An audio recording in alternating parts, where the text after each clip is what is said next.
Hey, what is up, everyone? Today we got a pretty unique story. It's narrated by Frederick Surrey. Get cozy and watch till the end, guys. There is a question that haunts the corridors of every Imperial library, that whispers through the data stacks of every Mechanicus archive, and that lingers in the minds of every scholar, brave enough or foolish enough to go looking for answers they were never meant to find. The question is simple. What is the truth? In a galaxy drowning in 10,000 years of propaganda, misinformation, deliberate suppression, and the slow, creeping rot of forgotten knowledge, as the truth is perhaps the most dangerous commodity there is, more dangerous than a bolt around, more volatile than a plasma charge.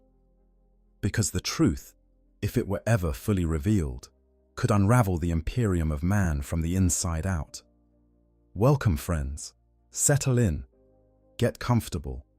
Because tonight, we are going somewhere deep, somewhere dark, somewhere that most Imperial citizens would never dare to venture, not because of the physical dangers, but because of what they might discover about the foundations their entire civilization is built upon.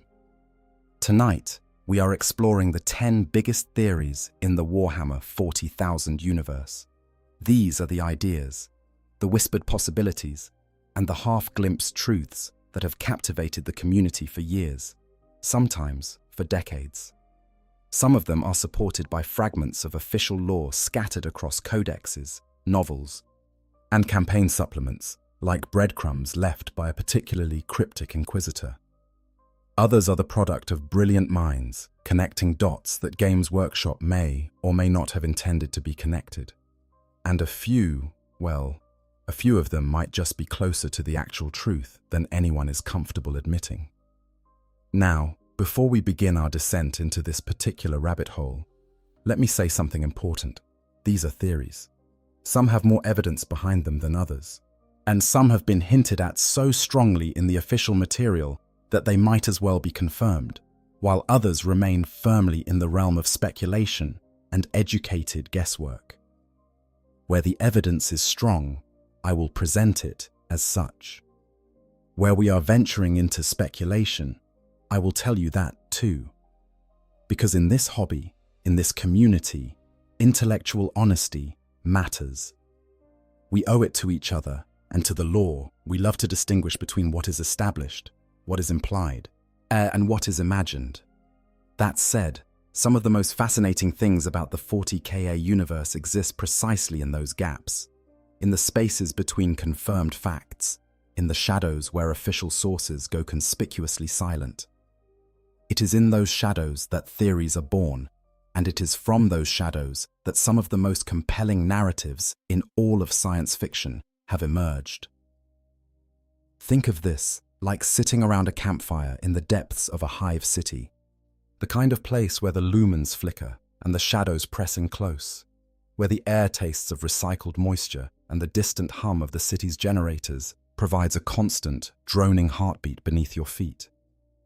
Imagine you have gathered together with a group of fellow scholars, each one carrying a piece of a puzzle that none of you can assemble alone. Each theory we discuss tonight is one of those pieces, and while the complete picture may never be fully visible, it's the act of examining each fragment, of turning it over in the light and considering its implications, is its own kind of revelation. We will begin with theories that are fascinating in their own right, but perhaps more contained in their scope, and then we will work our way toward the ideas that could reshape the entire galaxy if they turned out to be true. By the time we reach our final theory, I think you will agree that the 40,000 universe is even more complex, more layered, and more breathtakingly ambitious in its storytelling than you might have imagined. The lore of Warhammer 40,000 is not just a backdrop for tabletop battles. It is one of the deepest, most intricate science fiction settings ever created. And the theories that swirl within it are testament to the power of collaborative storytelling between creators and community. So let us begin. Let us pull back the curtain on the galaxy's greatest mysteries, starting with a species that, despite their seemingly comedic exterior, may be harboring one of the most terrifying secrets in all of 40k. I want to take a moment to acknowledge something before we dive in. The community that surrounds this hobby, the people who paint miniatures at 2 in the morning, who spend hours poring over codex entries, trying to reconcile contradictory dates and battle reports, and who write thoughtful analyses and create artwork and debate lore in forums and comment sections with a passion that would put most academic conferences to shame. This community is the reason these theories exist. Games Workshop provides the raw material, the hints and fragments and deliberate mysteries. But it is the community that takes those fragments and builds something extraordinary from them. Every theory on this list is the product of countless hours of collective thought, analysis, mass and creative interpretation by people who love this setting with a depth and sincerity that never fails to move me. So, this is for you. For everyone who has ever read a passage in a Black Library novel and felt that electric thrill of connection, that moment where a piece of the puzzle clicks into place and the universe suddenly feels a little bigger, a little deeper, a little more alive. This is what we do. We explore, we question, we imagine, and tonight, we do it together. Theory number 10, the Orc Gestalt, psychic field, and the limits of belief. Picture, if you will, a weapon. It is made from scrap metal, bolted together with whatever was lying around on the workshop floor. The barrel is slightly crooked. The firing mechanism appears to be held together with wire and what might charitably be described as optimism. By every known law of engineering, by every principle of physics that the Mechanicus holds sacred, this weapon should not work. It should not fire. Yes, it should, in all probability, explode in the hands of whoever is foolish enough to pull the trigger. And yet, when an orc picks up this crude assemblage of junk, squeezes the trigger, and believes with every fiber of his being that it is a devastating weapon of war, it fires true, it kills, and it does so not because of any mechanical principle, but because of something far stranger, far more unsettling, and far more powerful than any technology the Imperium has ever devised. But this is the theory of the Orc Gestalt psychic field, and while the basic concept is well established in the lore, the true implications of what this field can do, and what it means for the rest of the galaxy, remain one of the most hotly debated topics in all of 40k. The established facts are these. Orcs are, collectively, one of the most psychically potent species in the galaxy. Not individually, mind you. An individual orc has about as much psychic finesse as a brick, which, come to think of it, is probably an insult to bricks. But, collectively, when enough orcs gather in one place, believing the same things, wanting the same things, their combined psychic energy creates a field that can subtly alter reality itself. This field is the reason orc technology works. Their vehicles, their weapons, their spacecraft, all of it is held together and made functional, not purely by mechanical ingenuity, but by the collective belief of every orc in the vicinity that it should work. Paint a vehicle red, and every orc who sees it believes it goes faster. And because they believe it, it actually does go faster. Paint your weapons yellow, and the explosions they create are measurably bigger, because every orc knows that yellow makes bigger booms. This is not superstition. This is not folklore. This is a psychic phenomenon with observable, immeasurable effects that has been documented by Imperial researchers who were probably deeply uncomfortable with what they were writing down. The orcs were created by the Old Ones during the war in heaven, those ancient beings who engineered entire species as weapons against the Necrontyr and their star-devouring Satan masters. The Eldar were created as psychic warriors of incredible individual power. The orcs were created as something different, something arguably more terrifying. They were designed to be a self-sustaining war machine, a species that could fight and spread and adapt without any logistical support whatsoever. Their genetic code contains encoded knowledge of mechanics and biology, passed down through their fungal reproduction. Their mech boys instinctively know how to build things. Their pain boys instinctively know how to perform surgery. And their collective psychic field ensures that whatever they build, no matter how ramshackle, will work well enough to keep them fighting. But here is where the theory gets interesting, and where the community has debated the boundaries of this power for years. How far does the Gestalt field actually extend? What are its limits? The conservative interpretation, and the one that most closely hews to what has been explicitly stated in the lore, is that the field acts as what some fans have called psychic duct tape. It does not create something from nothing. It does not allow orcs to simply will things into existence. What it does is bridge the gap between crude, poorly constructed technology and functional technology. An orc gun still needs the basic components of a gun. It still needs a barrel, a firing mechanism, some form of ammunition. But the tolerances can be way off.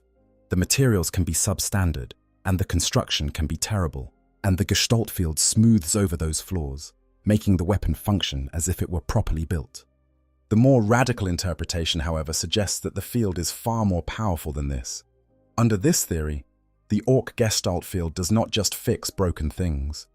It can fundamentally alter reality in ways that go far beyond simple mechanical repair. A tube of metal is not just made to function like a gun. It becomes a gun on a fundamental level, because enough orcs believe it is one.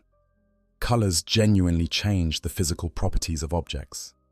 Speed increases. Explosive yields grow. And the more orcs there are, the stronger this effect becomes. The implications of this are staggering when you follow the logic to its conclusion. If orc belief can alter physical reality, then the orcs as a species represent perhaps the single greatest untapped power in the galaxy. The only thing preventing them from reshaping reality on a galactic scale is their own nature. They are too fractious, too obsessed with fighting each other, are too fundamentally incapable of the kind of unified belief that would be required to weaponize their psychic field on a truly apocalyptic level. But there have been moments, terrifying moments, when the orcs have come close. The Great Gathering described in late 41st Millennium accounts tells of so many greenskins converging on a single world, drawn by the call of a great leader, that the psychic overflow from their collective excitement drove the local weird boys, those orcs who serve as living lightning rods for the gestalt energy, completely mad. The resulting discharge of psychic energy rippled outward across the entire galaxy and was felt by every warp-sensitive soul in the Imperium. Consider what that means. A gathering of orcs, not even unified in purpose, but merely excited at the prospect of a good fight, generated enough psychic energy to send a shockwave across the entire Milky Way. What would happen if the orcs were ever truly unified? Well, what would happen if every single greenskin in the galaxy believed the same thing at the same time? The answer, according to this theory, is that reality itself would bend to their will. They could believe themselves invincible, and they would become invincible. They could believe that their weapons could destroy stars, and their weapons would destroy stars. The only thing standing between the galaxy and this green apocalypse is the orcs' own chaotic, violent, gloriously anarchic nature. And there is one more unsettling element to this theory that deserves mention. Some fans have pointed out that the orc gestalt field may not just affect orc technology, it may affect the orcs themselves. The reason orcs grow larger and stronger as they win more fights may not be purely biological, it may be psychic. Every orc in a war band believes that the biggest, toughest orc is the boss. They believe that winning fights makes you bigger and stronger. And because they believe it, it becomes true. The boss grows. He becomes more powerful. He becomes the living embodiment of what every orc around him believes a boss should be. In a very real sense, the biggest orcs are literally made from belief. The next time you see a horde of greenskins charging across a battlefield, screaming their guttural war cries, remember that you are not just watching a military engagement. You are watching a psychic event. Every single one of those orcs is a node in a vast, or galaxy-spanning network of unconscious psychic power, and the only thing preventing that network from rewriting the laws of physics is the orc's own delightful inability to agree on anything for more than 5 minutes. It is, perhaps, the most beautifully ironic safeguard in all of science fiction. The galaxy is protected from the orcs, not by any wall or weapon or strategy, but by the orcs themselves. There is one more delicious sub-theory worth mentioning before we move on. And it is one that has been floating around the community for years, with a persistence that suggests it touches something deep in the collective imagination. Some fans have proposed, mostly in jest but with just enough logical scaffolding to make you pause, that the Emperor of Mankind is only alive because the Orcs believe he is. The reasoning goes like this. The Orcs know there is a big boss of the humans. They have fought against Imperial forces for thousands of years, and the idea of a supreme human war leader is deeply embedded in their understanding of how the galaxy works. If the Orcs collectively believe that the Emperor is alive and fighting, then the gestalt field, in its subtle, reality-bending way, might be contributing to keeping him alive. It is almost certainly not true in any official sense, and it should be firmly labeled as community humor rather than serious theory. But the fact that it is even conceptually possible, given what we know about how the gestalt field works, tells you everything you need to know about how unsettling the implications of Orc psychic power really are. And if you want to lose sleep over something tonight, consider this final thought. The Orcs are not getting weaker, they are getting stronger. Every major conflict, every gathering of the green tide, every great leader who rises to unite even a fraction of the scattered warband generates more psychic energy, more belief, more power flowing through the gestalt field. The great gatherings of the 41st millennium have generated more concentrated psychic power than anything seen since the days of the old ones. And the Orcs are still growing, still spreading, still fighting. If the trend continues, if the Orcs continue to gather in ever larger numbers, the gestalt field will continue to grow in strength. And somewhere out there, in some distant future that the setting has not yet reached, there may come a point where the field becomes strong enough to rewrite reality on a galactic scale. Not through any conscious decision, not through any plan or strategy, simply because enough Orcs believed hard enough in the same thing at the same time. That is the true terror of the greenskins, not their numbers, not their brutality, not their crude weapons or their ramshackle ships. The true terror is that they carry within them the seeds of absolute power, a power that is restrained only by their own nature, and that nature is slowly, inevitably, being overcome by the ever-growing tide of the greatest gathering the galaxy has ever known. Theory number 9. The dark secret of the Tau ethereals. Let us shift our attention now from the chaotic, brawling, magnificently unsubtle greenskins to a species that could not be more different. The Tau, a young species by galactic standards. They emerged onto the interstellar stage only a few thousand years ago. And in that relatively brief time, they have built an empire, developed technology that rivals some imperial systems, and organized their entire civilization around a single unifying philosophy they call the greater good. On the surface, the Tau seem like the closest thing the 40k universe has to a hopeful, optimistic faction. Where the Imperium rules through fear and superstition, the Tau govern through cooperation and shared purpose. Where humans burn heretics and wage endless wars of extermination against alien species, the Tau extend the hand of diplomacy, offering other races a place in their expanding empire. It all sounds rather nice, does it not? Almost too nice, really, for a universe defined by its relentless, grinding darkness. And that is precisely the point. Because behind the carefully maintained facade of the greater good, behind the serene smiles and the diplomatic overtures, there lies a secret. A secret that, if fully understood, would fundamentally change how we view the entire Tau species and the empire they have built. The Tau ethereals are the ruling caste of Tau society, and their authority over the other castes is absolute in a way that goes far beyond simple respect or political power. If an ethereal orders a Tau warrior to die, that warrior will die, immediately, without hesitation, without question. Not because the warrior has been trained to obey, although they have. Not because the warrior fears punishment, although in theory they might. But because the warrior is, on some fundamental level, incapable of disobedience when in the presence of an ethereal. The loyalty the ethereals command is not earned. It is not the result of inspiring leadership or just governance, although the ethereals are certainly capable of both. It is something else entirely, something that operates beneath the level of conscious choice. The theory, and it is one of the most well-supported theories in all of 40k, is that the ethereals control the other Tau castes through some form of biological manipulation. The evidence is fascinating and deeply unsettling.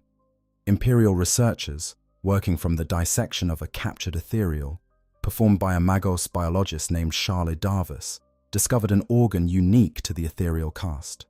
This organ, described as diamond-shaped and located in the center of the forehead, contains what Darvis described as ultra-dense chemical and hormonal fluids with an overpowering scent.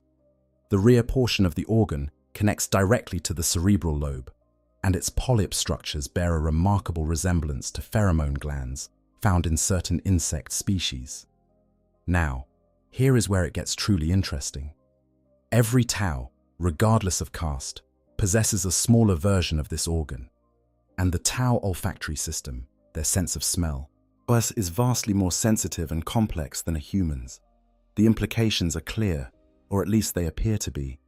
The ethereals may be using a sophisticated system of pheromone-based communication, or more accurately, pheromone-based control, to maintain their absolute authority over the other castes.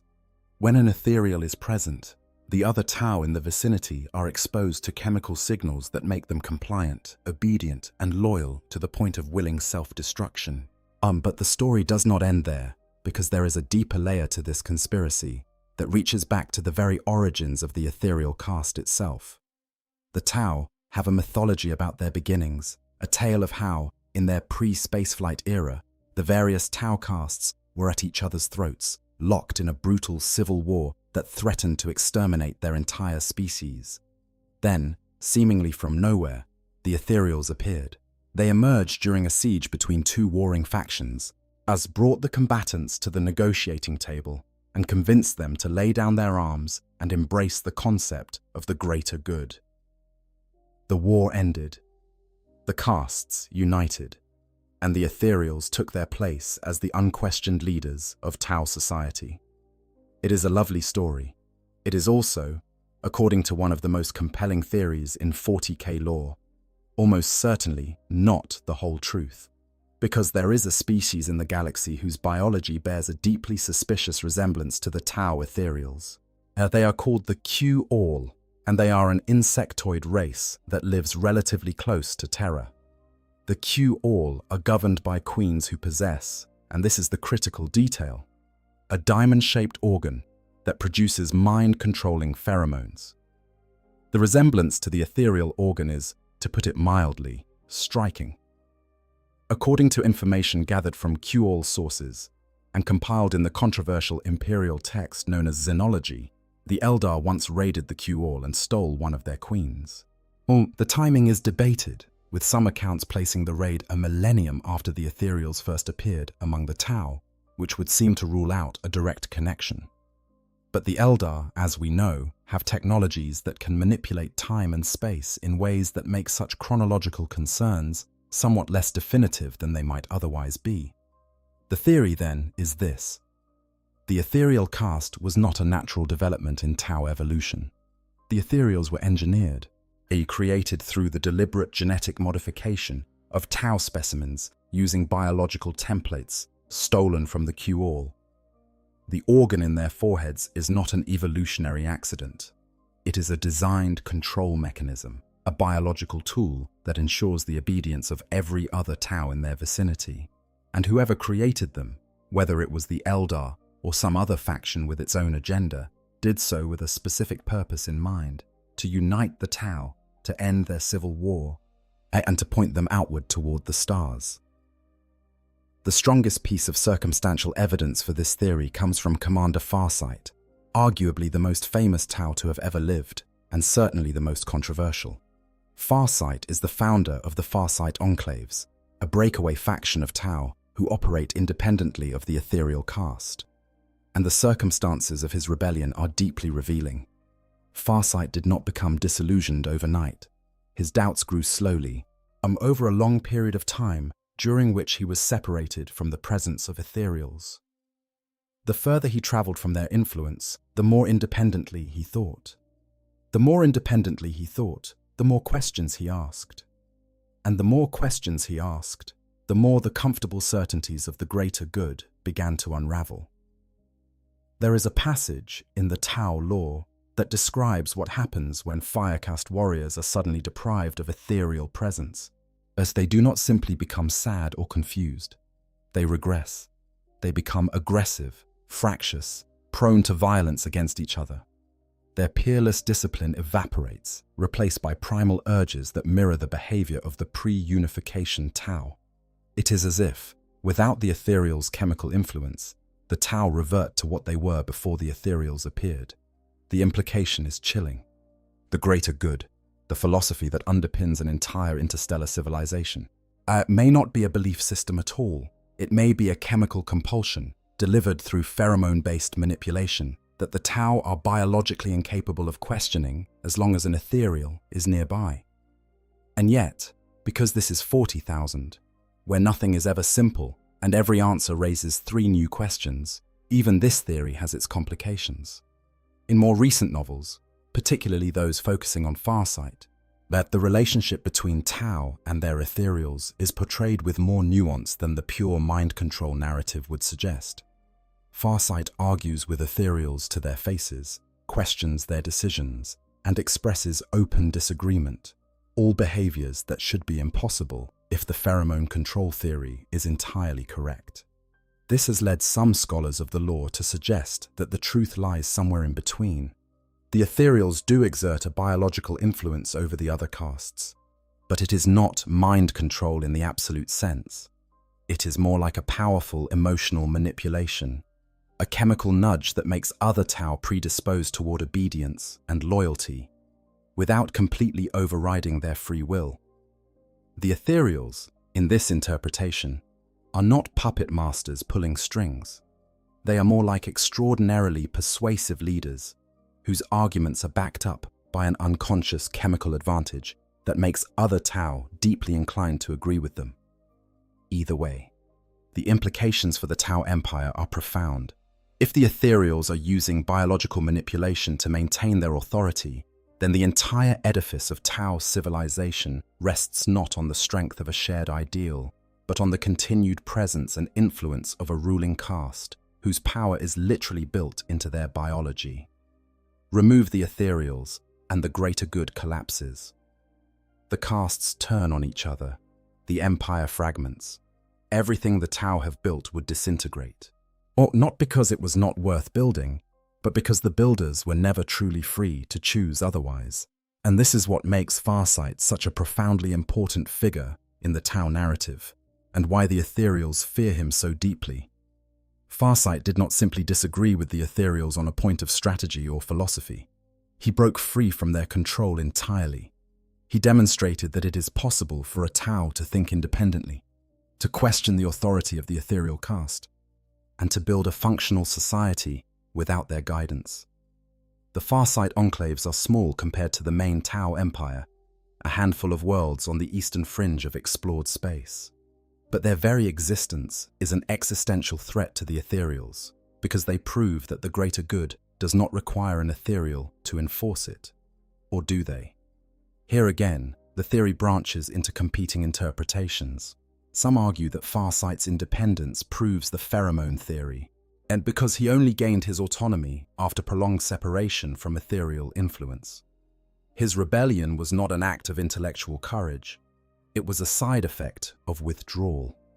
Others point out that the Farsight enclaves function perfectly well without ethereals, suggesting that the greater good is a genuine philosophical framework that can sustain a civilization on its own merits, and that the ethereal's biological influence is either less powerful than the theory suggests, or was never the primary mechanism of control in the first place.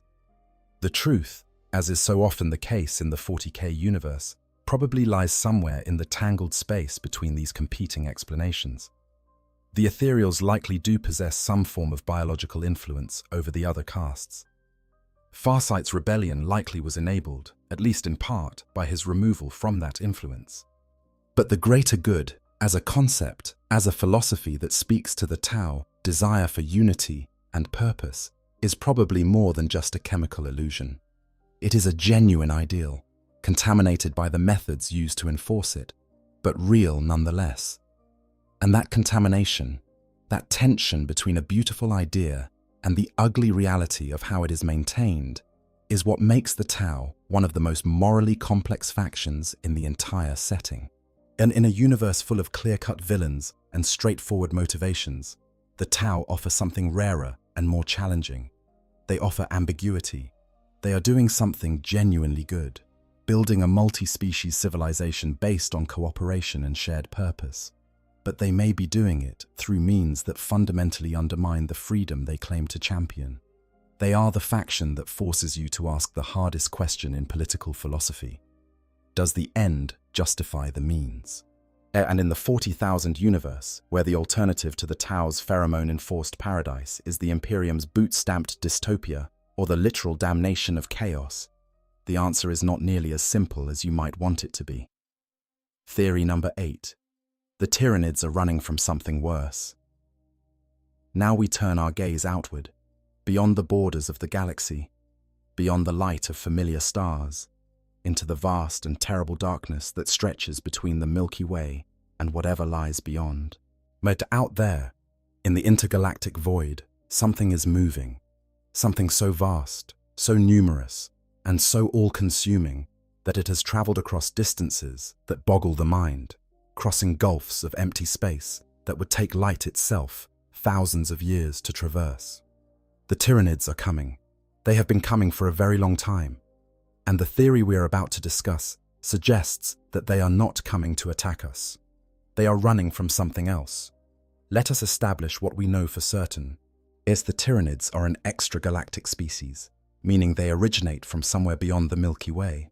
Their hive fleets, those vast armadas of living ships that drift through the void like nightmares given form, have been converging on our galaxy from multiple directions, suggesting that they are not coming from a single point of origin, but rather surrounding us, closing in from all sides, like a net tightening around prey. The first confirmed contact with a Tyranid hive fleet, a designated behemoth, occurred in the latter part of the 41st millennium, but evidence suggests that advanced elements, genostealers, and other infiltration organisms had been operating within the galaxy for centuries, possibly even millennia, before the main fleets arrived. What drew them here? The established lore provides a fascinating answer. During the Horus Heresy, roughly 10,000 years before the present setting, the loyalist forces were defending a facility called the Pharos on the world of Sotha. The Pharos was a powerful psychic communication device built from Necron technology, and when it was overloaded during a battle with the Night Lords, the resulting psychic blast was so powerful that it rippled outward across the intergalactic void and was detected by entities that were drifting in the darkness between galaxies. Those entities were the Tyranids. The Pharaoh's blast was essentially a beacon, or a signal fire that said, in the simplest possible terms, there is life here, there is food here, come and feast. The Hive fleet altered course toward the Milky Way. The journey took roughly 10,000 years, and when they arrived, they came hungry. But the theory asks us to consider something deeper. Why were the Tyranids out there in the intergalactic void in the first place? What were they doing before the Pharos signal reached them? What could possibly have driven such a vast, powerful, all-consuming species to leave their original home and venture into the unimaginably barren emptiness between galaxies? One possibility, and the simplest one, is that they ate everything. They consumed their home galaxy, stripped it of every last scrap of biological matter, and then set out in search of new feeding grounds. This explanation has the virtue of simplicity and is consistent with what we know about Tyranid behavior. They consume, they devour, they leave nothing behind. Or when there is nothing left to eat, they move on. Under this interpretation, the Tyranids are not fleeing from anything. They are simply following their nature, driven by a hunger so absolute that it has propelled them across the unthinkable distances between galaxies in search of sustenance. But there is another possibility, one that has captured the imagination of the community and refuses to let go, no matter how many times more cautious voices try to dismiss it. What if the Tyranids did not leave their home galaxy by choice? What if they were driven out? What if something out there, something in the darkness beyond the Milky Way, was powerful enough to defeat the Tyranids, to overwhelm even their limitless numbers and relentless adaptability, and force them to flee across the intergalactic void in a blind panic of survival? This is the theory that the Tyranids are refugees, not invaders. That their migration to the Milky Way is not an act of aggression, but an act of desperation. That they are the victims of something so catastrophically powerful that even the Great Devourer, a species capable of stripping entire worlds of life in a matter of weeks, could not stand against it. Under this theory, the Milky Way and everyone in it, the Imperium, the Eldar, the Orcs, the Necrons, all of them are simply in the way, collateral. A pit stop on a journey of flight that has been going on for longer than human civilization has existed. Let us consider the evidence, such as it is. First, there is the sheer scale of the Tyranid migration. We know from calculations based on the Pharos signal that the main body of the Tyranid fleet was approximately 100,000 light-years from the Milky Way when the signal reached them. That puts them somewhere in the vast, empty gulf between galaxies, not near any known galaxy, not near any identifiable stellar body. They were just out there, drifting in the void, their hive ships in a state of dormancy. Based on estimated travel speeds, some scholars have calculated that the Tyranids had been traveling for well over 100,000 years before the pharaohs woke them up. That means they left their last port of call, wherever that was, tens of thousands of years before the first humans scratched pictures on cave walls. Think about that for a moment. Whilst they had been traveling for over 100,000 years through empty space, whatever they were traveling from or toward, it was inconceivably far away. And during that time, they were not feeding. They were dormant, conserving energy, drifting through the void in a state of hibernation. This is behavior that suggests a species in transit, not a species on the hunt. A predator actively seeking prey does not go dormant for 100,000 years. Or a predator actively seeking prey moves with purpose, following the scent of food. The Tyranids were not doing that. They were just drifting, until the pharaohs woke them up and gave them a destination. The counter-argument, and it is a strong one, is that the Tyranids had simply consumed everything in their path and were making the long, slow journey to the nearest viable feeding ground, which happened to be the Milky Way. They went dormant because there was nothing to eat in the void between galaxies, and they woke up when the pharaoh's signal told them that food was near. This is entirely plausible and requires no mysterious pursuer to explain. But it does not fully account for why the Tyranids are approaching from multiple directions simultaneously. Now, real quick before we keep going, I just want to say something from me personally. Out of every theory on this list, the Void Dragon one genuinely unsettles me the most. Not because of the dragon itself, but because of what it says about the Emperor.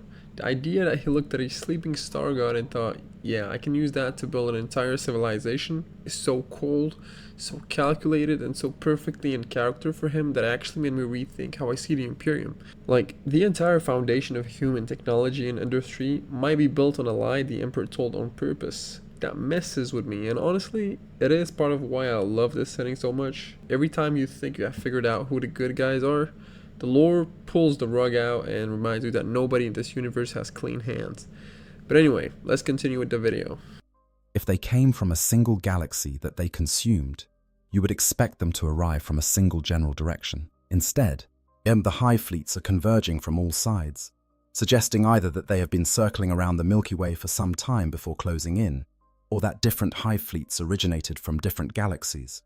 Either scenario raises more questions than it answers. And then there is the behavior of the Tyranids themselves when the hive mind is observed at close range. When Chapter Master Dante of the Blood Angels looked into the eyes of the Swarm Lord and perceived the soul of the hive mind, he felt an emotion that surprised him. He pitied it. The hunger of the hive mind, he observed, made even the Blood Angel's red thirst seem trivial by comparison. This is not the description of a satisfied predator enjoying a good meal. This is the description of a desperate, starving creature driven by a need so overwhelming that it has consumed whatever capacity for anything else the hive mind might once have possessed. Those who support the theory of the Tyranids as refugees point to this moment as key evidence. The hive mind is not enjoying its consumption of the Milky Way. It is not savoring the feast. It is desperate, frantically, overwhelmingly desperate. And that desperation, they argue, is not the hunger of a predator that has simply gone too long without a meal. It is the desperation of a species that has been traumatized, that has encountered something it cannot defeat. And that is consuming everything in its path, not because it wants to, but because it needs every last scrap of biomass to survive whatever is coming after it. Whether or not this theory is true, and to be clear, there is no definitive canonical answer, the possibility alone adds an incredible dimension of depth to the Tyranid narrative. If the greatest biological threat the galaxy has ever known is itself fleeing from something worse, then the 40,000 universe is even more terrifyingly vast and hostile than anyone has imagined. The Milky Way, with all its wars and horrors and apocalyptic threats, might be nothing more than a backwater, a small pond in an ocean of cosmic conflict that dwarfs anything the Imperium has ever faced. Something to think about the next time you watch a hive fleet descend upon a world. Are they predators or are they prey? And perhaps the most chilling addendum to this theory is not what the Tyranids are fleeing from, but what their arrival means for the rest of us, regardless of the answer. Whether they are driven by simple hunger or cosmic terror, the result for the Milky Way is the same. The hive fleets are here. They are converging from every direction, and what we have seen so far, the great hive fleet behemoth that crashed against Ultramar, the hive fleet kraken that shattered across the eastern fringe, as the hive fleet leviathan that carved through the galactic south, all of these are believed to be mere tendrils, probing attacks, scouts. The main body of the Tyranid race, the true swarm, has not yet arrived. When it does, it will darken the stars. If the Tyranids are simply hungry, then we are food, and there is a grim, cold comfort in the simplicity of that relationship.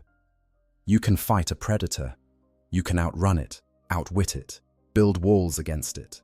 But if the Tyranids are fleeing something, and then the food chain does not end with them, there is something above the great devourer, something that makes the species capable of consuming entire galaxies look like frightened prey animals running for their lives.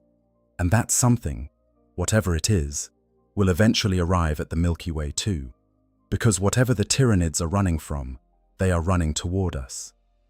Sleep well tonight. Theory number 7, Fulgrim and the perfect Primarch. We come now to a theory that is as much about hope as it is about speculation. A theory that asks whether redemption is possible even in the darkest of settings, whether the sins of the father can be undone by the innocence of the son, or in this case, the copy. This is the story of Fulgrim, the perfect clone of the Primarch Fulgrim, and the wildly debated question of what his existence means for the future of the Imperium. To understand why this theory matters, you need to understand the tragedy of Fulgrim. Among all the traitor Primarchs, Fulgrim's fall is perhaps the most heartbreaking because of how pure he was before corruption claimed him. Fulgrim was the Primarch of the Emperor's children, the 3rd Legion, and the only legion ever granted the honor of bearing the Emperor's own name and wearing his personal heraldry, the Palatine Aquila. He was, in every sense, meant to embody the best of what the Astartes could be. He pursued perfection in all things, not just in warfare, but in art, in culture, in the refinement of the human spirit. His legion reflected this aspiration, becoming known not just for their martial prowess, but for their appreciation of beauty, their patronage of the arts, and their genuine desire to leave the worlds they conquered better than they found them. And then came the fall. During the Great Crusade, Fulgrim led his legion against a Xenos species called the Leia, serpentine aliens who, unbeknownst to the Emperor's children, were corrupted worshippers of the chaos god Slaanesh, the prince of pleasure and pain. During the campaign, Fulgrim discovered a beautiful, single-edged blade in the Layer's central temple. The blade was a demon weapon, the physical vessel for a greater demon of Slaanesh, and from the moment Fulgrim picked it up, the corruption began. Slowly, insidiously, the demon whispered to Fulgrim, amplifying his pursuit of perfection into a pursuit of sensation, twisting his appreciation of beauty into an obsession with excess, turning his desire for excellence into a need for experience beyond the limits of morality or sanity. Fulgrim's fall was gradual and excruciating. By the time of the Horus heresy, he and his legion had become something unrecognizable, servants of Slaanesh who had traded their nobility for depravity and their honor for pleasure. Fulgrim himself was eventually elevated to the status of demon prince, his body transformed into a serpentine monstrosity that bore little resemblance to the golden demigod he had once been. It was a tragedy of Shakespearean proportions, the greatest of falls from the greatest of heights. But here is where the story takes an unexpected turn. The mad geneticist, Fabius Bile, a former apothecary of the Emperor's children, who had become the foremost expert on genetic manipulation in the galaxy, they managed to create something remarkable. Using samples of Fulgrim's original, uncorrupted gene seed, Bile grew a perfect clone of the Primarch. Not a corrupted version, not a twisted echo, a perfect replica of Fulgrim as he was before the taint of chaos ever touched him. This clone, which the community has affectionately dubbed Clonogrim, grew rapidly and, upon learning of the atrocities committed by his original, was horrified. He felt the weight of those sins as if they were his own. Despite having no part in them, he was, in every meaningful sense, the Fulgrim that could have been, the Primarch who never fell. Before Fabius Bile could figure out what to do with this perfect, uncorrupted Primarch, Clonogrim was taken. The Necron overlord Trazyn the Infinite, that eccentric and insatiable collector of galactic curiosities, swooped in and claimed the clone for his vast collection on the tomb world of Solemnace. Trazyn has a habit of collecting one-of-a-kind items, and an uncorrupted clone of a traitor Primarch certainly qualifies.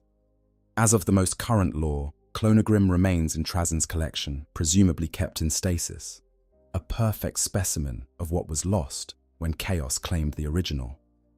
The theory, then, is not about what Clonogrim is, because the lore establishes his existence quite clearly. The theory is about what happens next. Could Clonogrim be released from Trazyn's collection? Could he be restored to the Imperium? Could a perfect, uncorrupted clone of a traitor Primarch take the field alongside Robut Guilliman and the Loyalist forces? And if he did, what would that mean for the setting? The arguments in favor are compelling. The Imperium is in desperate need of Primarchs.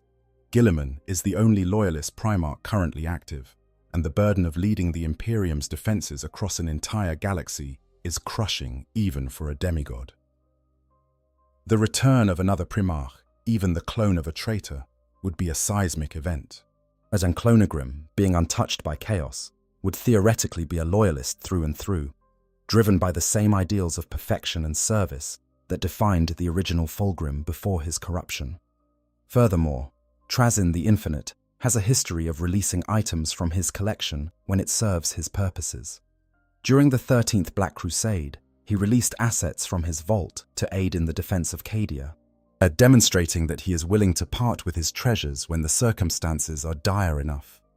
If the Imperium's situation grows sufficiently desperate, and it certainly seems to be heading in that direction, Trazyn might release Clonogrim as part of some bargain or scheme of his own. The arguments against are equally strong, however. The Imperium is not exactly known for its tolerance of things that are different, and a clone of a traitor Primarch would be viewed with extreme suspicion by virtually every faction within Imperial society. The Inquisition would want to study him, dissect him, or destroy him. The Ecclesiarchy would call him an abomination. Even Guilliman, for all his pragmatism, might hesitate to trust a being who shares the genetic template of one of history's greatest traitors. And then there is the deeper philosophical question that makes this theory so fascinating. Is Clonogrim really Fulgrim. He shares the original's DNA. He possesses the same physical capabilities, the same genetic potential, but he does not share the original's memories, his experiences, or his choices. He is, in a very real sense, a different person. The tragedy of the original Fulgrim was not inherent in his genetics. It was the result of specific circumstances, specific choices, and specific moments of weakness that led him down the path to damnation. Clonogrim has made none of those choices. He is innocent in the truest sense of the word. This is why the Clonogrim theory is ultimately a theory about hope. It asks whether the setting of Warhammer 40,000, for all its grinding darkness and relentless despair, has room for redemption. Not the redemption of the guilty, which is complicated enough, but something even more radical, the redemption of a legacy. Can the name of Fulgrim, forever associated with betrayal and corruption, be reclaimed by a being who carries that name but none of its shame? Can the Emperor's children, a legion whose very identity has become synonymous with excess and depravity, be given a second chance through a leader who embodies the ideals they abandoned? The answer, at this point, is unknown. Clonogrim remains in Trazin's collection, waiting. But the very fact that Games Workshop wrote him into existence, that they created a perfect, uncorrupted clone of one of the most tragic figures in all of 40,000 lore, suggests that they have plans for him. What those plans are, and when they might unfold, is one of the most exciting questions in the current state of the setting. There is another dimension to this theory that is worth considering, and it involves the reaction of the original Fulgrim. The demon Primarch, the corrupted serpentine creature that rules a world of limitless sensation on behalf of Slaanesh, is presumably aware that a perfect, uncorrupted version of himself exists somewhere in the galaxy. What does that knowledge do to a being who, according to some sources, still retains fragments of the personality and memories of the man he used to be?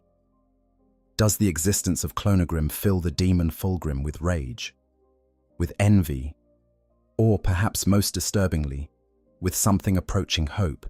A flicker of the man he once was, recognizing that the best parts of himself have been preserved in another form. The interactions between Clonogrim and the demon Fulgrim, should they ever meet, would be one of the most emotionally charged moments in all of 40k. The uncorrupted version, looking at the monster he might have become. The corrupted version, looking at the man he can never be again. It is a confrontation that the setting is almost perfectly designed to deliver. And the mere possibility of it happening is enough to keep theorists and lore enthusiasts engaged for years. And there is one final thought worth considering.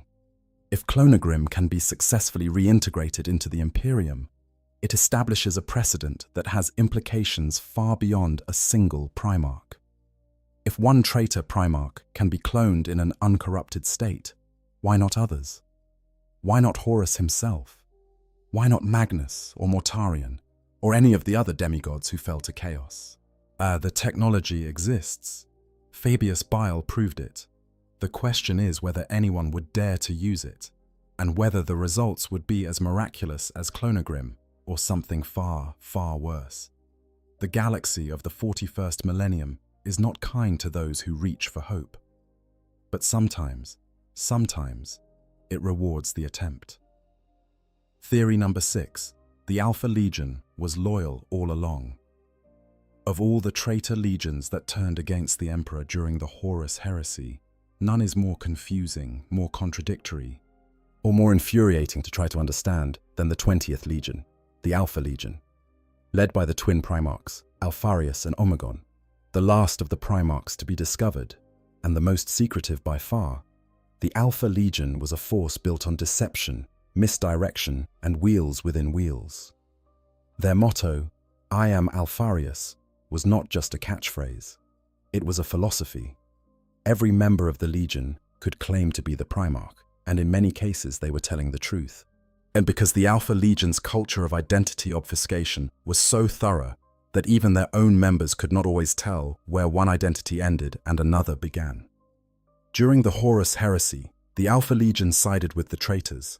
They participated in the drop site massacre on Istvan V, where 3 loyalist legions were ambushed and nearly destroyed.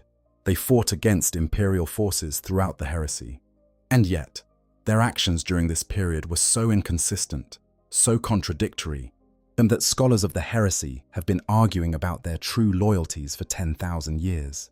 The theory that the Alpha Legion remained secretly loyal to the Emperor is one of the most enduring and passionately debated ideas in all of 40k. And the evidence, while circumstantial, is remarkably compelling. It begins with the Cabal. Approximately 2 years before the outbreak of the Horus heresy, Alpharius and Omegon were contacted by a mysterious Xenos organization called the Cabal, a coalition of alien species led by the Eldar, but including representatives from numerous other races. The Cabal possessed powerful prescient abilities, and they presented the twin Primarchs with a vision of 2 possible futures. In the first future, the Alpha Legion remains loyal to the Emperor. Horus is defeated, but the Emperor is grievously wounded and entombed within the Golden Throne. The Imperium survives but enters a slow, agonizing decline over the next 10 to 20,000 years, as during which humanity gradually decays until chaos eventually consumes everything. In this future, chaos wins. It just takes longer. In the second future, the Alpha Legion joins Horus, helping ensure the traitor's victory. Horus defeats the Emperor and destroys the Imperium. But because Horus was never fully corrupted by chaos, because some part of him still hates what he has become, he turns on humanity in a fit of self-loathing, exterminating the entire species within 2 generations. But with humanity gone and the orcs unable to sustain chaos on their own, the chaos gods wither and die. In this future, humanity is destroyed, but chaos is destroyed with it, and the rest of the galaxy is saved.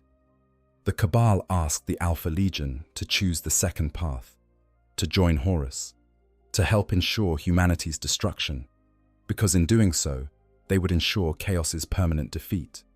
It was the ultimate sacrifice, a choice to damn your own species in order to save the galaxy. And according to the law, Alpharius and Omegon appear to accept.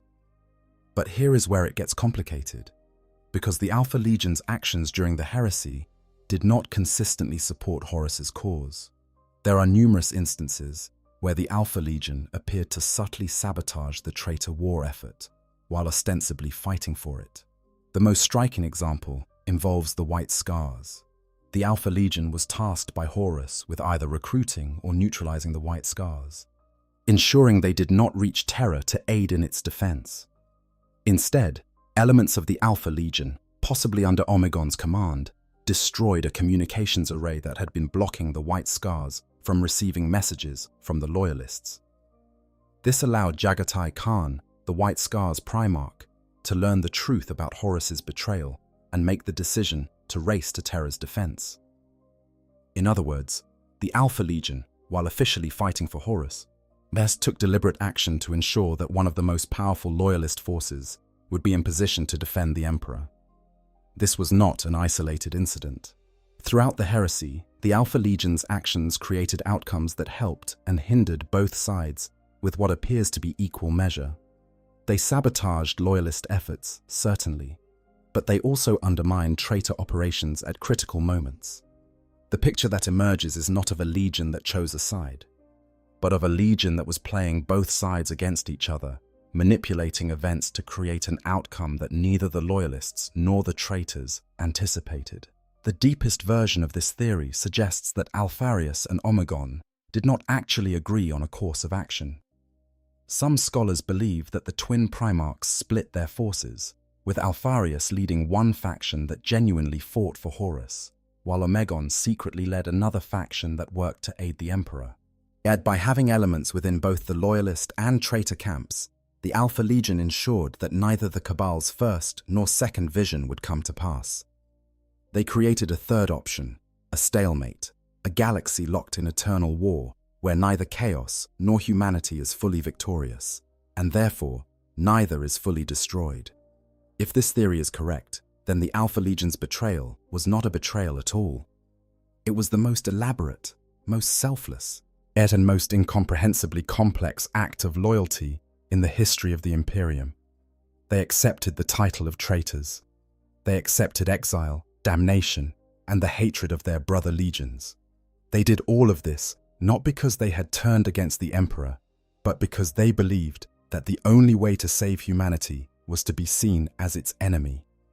The phrase, "for the Emperor," takes on an entirely different meaning when spoken by an Alpha Legionnaire. It is not a battle cry. It is a confession. Yet a whispered acknowledgement of a loyalty so deep, so total, that it demanded the ultimate sacrifice, the sacrifice of honor itself. Of course, the counter-argument is that this is exactly what the Alpha Legion wants everyone to think. Deception is their art form, and what better deception than to convince your enemies and your allies and even yourself that your treachery is actually loyalty. The Alpha Legion is a hall of mirrors, and anyone who claims to have found the truth within it is probably looking at another reflection. Still, the theory persists. It persists because it is beautiful in its tragedy, because it asks questions about the nature of loyalty and sacrifice that have no easy answers, and because somewhere in the depths of the 40,000 universe, there is almost certainly an Alpha Legionnaire smiling quietly to himself, whispering, "I am Alfarius, and I have always been loyal." Let us linger on this theory for just a moment longer, because there is a dimension to it that often goes unexamined, and it deserves our attention.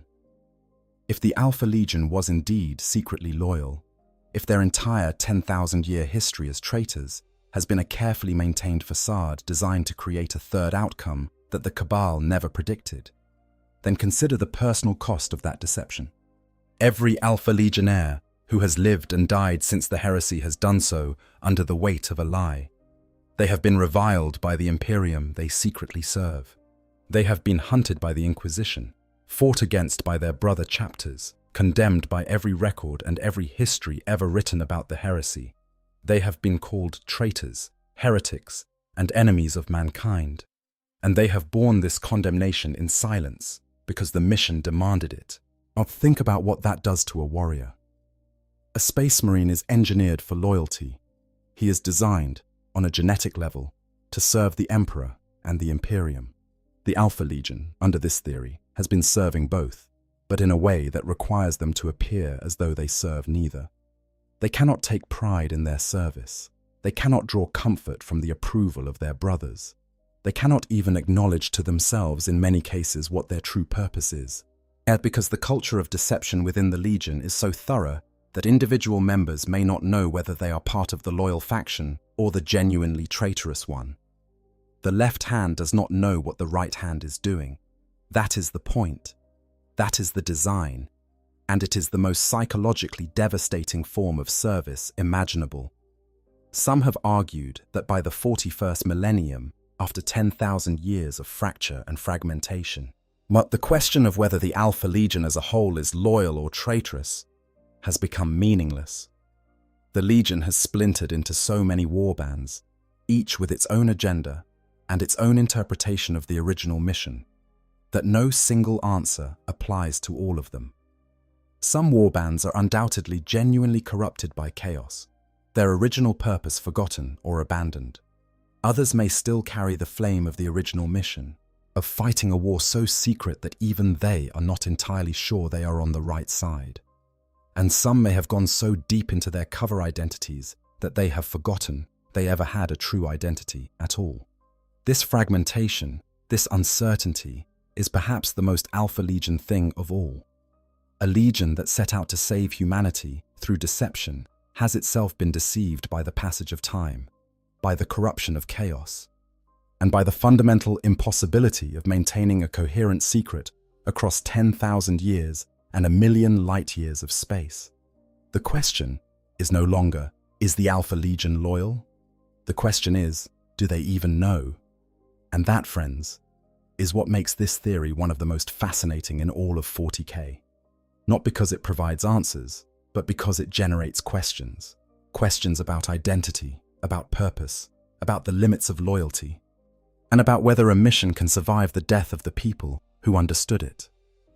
The Alpha Legion is a mirror held up to the Imperium itself, reflecting back the uncomfortable truth that in a galaxy this vast and this dark, no one can be entirely sure who is fighting for whom or why. I am Alfarius, but what does that even mean anymore? Theory number 5. The Void Dragon sleeps beneath Mars. We descend now into the foundations of the Imperium itself, beneath the rust-red sands of Mars, and past the forges and the manufactorums and the cathedrals of industry that make the Red Planet the beating mechanical heart of human civilization. Down, down, past layers of rock and metal and the accumulated debris of millennia, into the ancient darkness of the Noctis Labyrinth, a vast network of subterranean caverns and tunnels that has been sealed and guarded for longer than anyone can remember. And there, in the deepest, darkest chamber, something sleeps. Something ancient.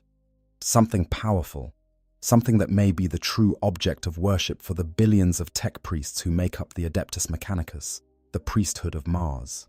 Something that is most emphatically not the emperor of mankind.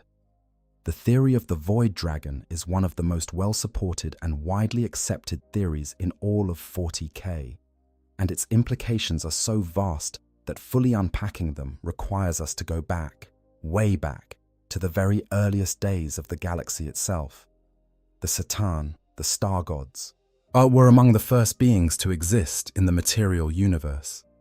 They were entities of pure energy that fed upon the light of stars, cosmic predators of unimaginable power who drifted through the void in the galaxy's youth. When the Necrontyre, the mortal precursors to the Necrons, offered them bodies of living metal called necrodermis, the Satan accepted and became physical beings of godlike might. In exchange, they offered the Necrontyre what they wanted most: freedom from their short but painful lives. The Satan transformed the entire Necrontyre species into the Necrons, immortal machine beings with bodies of living metal. It was, depending on your perspective, either the greatest gift or the most terrible curse ever bestowed upon a sentient species. Among the Satan, one stood above the rest, Magladroth, known as the Void Dragon. The Void Dragon was described as the most powerful and most terrible of all the Khitan, but with absolute mastery over the material realm and technology itself. Its warriors were practically invincible. Its understanding of the physical universe was unmatched. It was, in every sense, a god of machines. Eventually, the Necrons rose up against the Satan, who had enslaved them and shattered the star gods into fragments, creating the Satan shards that exist in the current setting. But the theory suggests that at least one massive fragment of the Void Dragon, and perhaps the largest and most powerful shard in existence, escaped the Necron uprising and fled to a small, unassuming world on the galactic periphery, a world called Earth. The theory draws heavily on the Horus Heresy novel Mechanicum, which tells the story of the Dragon of Mars, a being of immense power imprisoned beneath the surface of the Red Planet. The novel describes this entity in terms that align almost perfectly with what we know about the Satan. The Dragon of Mars once lived in space, between the stars. Its body was covered in scales of silver, harder than steel, but rippling like liquid mercury when struck, a description that matches the living metal of necrodermis. It had brought entire civilizations into existence and snuffed them out on a whim, a clear parallel to the Satan's relationship with the Necrons. And it was defeated in combat by the Emperor of Mankind on ancient Terra, and in an event that some scholars believe is the historical basis for the legend of St. George and the Dragon. The Emperor, even with all his power, could not kill the Void Dragon. Instead, he imprisoned it beneath the surface of Mars, sealed within a stasis chamber of extraordinary sophistication. And here is the critical point. The Emperor did this deliberately, knowing exactly what the Void Dragon's influence would do to the human colonists on Mars. The Void Dragon's power, even while imprisoned and dormant, exudes an influence over the beings around it. This influence manifests as an increased affinity for technology, an instinctive understanding of machines, and a reverence for mechanical systems that goes beyond rational appreciation into something resembling religious devotion. The Emperor, recognizing this, used the Void Dragon as a tool. He placed the Satan Shard on Mars, knowing that its passive influence would cause the human inhabitants to develop a civilization centered on technology, engineering, and mechanical worship. He was, in effect, using the sleeping god of machines to create the Mechanicus, the industrial powerhouse he would need to fuel his great crusade across the stars. When the Emperor finally revealed himself to the people of Mars, they recognized him as the Omnissiah, the prophesied physical manifestation of the machine. God they had been worshipping for millennia. The Emperor went along with this identification, using it as the basis for the Treaty of Mars that integrated the Mechanicus into the Imperium. But the Omnissiah and the Machine God may not be the same entity. The Emperor is the Omnissiah, the avatar of the Machine God. But the Machine God itself, the actual entity whose sleeping presence created the Mechanicus in the first place, he is the Void Dragon. The evidence supporting this theory extends beyond the Mechanicum novel. In 998 of the 41st Millennium, 5 Necron light cruisers, Shroud-class vessels, made a suicidal charge through the defenses of the Sol system and landed on Mars near the Noctis Labyrinth. They were destroyed by Skitarii and Titan forces before they could accomplish whatever they had come to do. But the mere fact that Necrons were willing to sacrifice an entire strike force just to get close to whatever is in the Noctis Labyrinth speaks volumes. The Necrons know their Satan are imprisoned in shards. They know where those shards are, and they were willing to die to reach the one on Mars. The Mechanicus enforced a total exclusion zone around the Noctis Labyrinth after this incident, and it remains one of the most heavily guarded locations in the entire Imperium. Not even the most senior tech priests are permitted to approach it without the highest authorization. Something is down there, something important enough to warrant the permanent deployment of an entire Skitarii legion as guards.